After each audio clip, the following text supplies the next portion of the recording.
The elephant who refused to be king long ago in a vast land where the grass rolled like waves and the trees stood as old as memory itself. There lived an elephant named Tembo. Tembo was the largest creature in the kingdom, stronger than the lion, taller than the giraffe, and wiser than many who ruled before him. His footsteps were slow but steady, and his eyes held the quiet depth of one who listened more than he spoke. When the old Lion King passed away, the forest fell into an easy silence. The animals gathered beneath the great baobab tree to choose a new ruler. "The lion is gone," said the antelope. "We need strength," said the buffalo.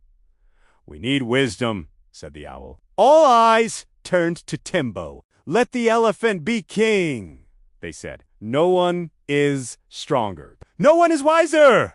Tembo lowered his great head and remained silent. The animals waited. At last, Tembo spoke. "I will not be your king." A murmur spread through the crowd. The monkey laughed. The hyena scoffed.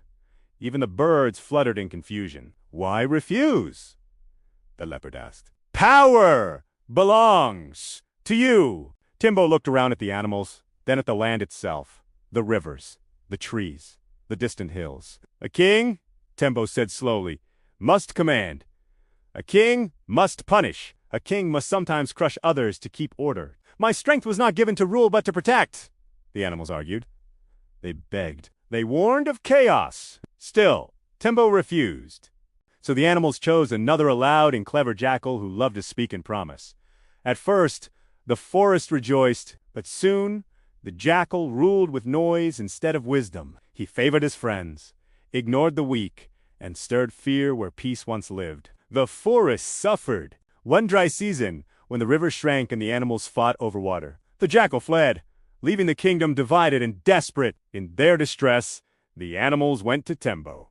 "Please," they said, "save us. Be our king."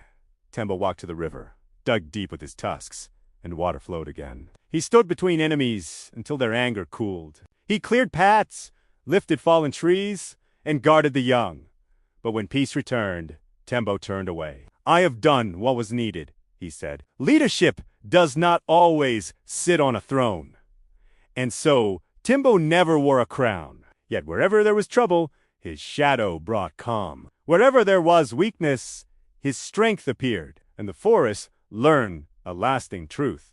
The greatest leaders are not those who seek power, but those who serve without needing a name.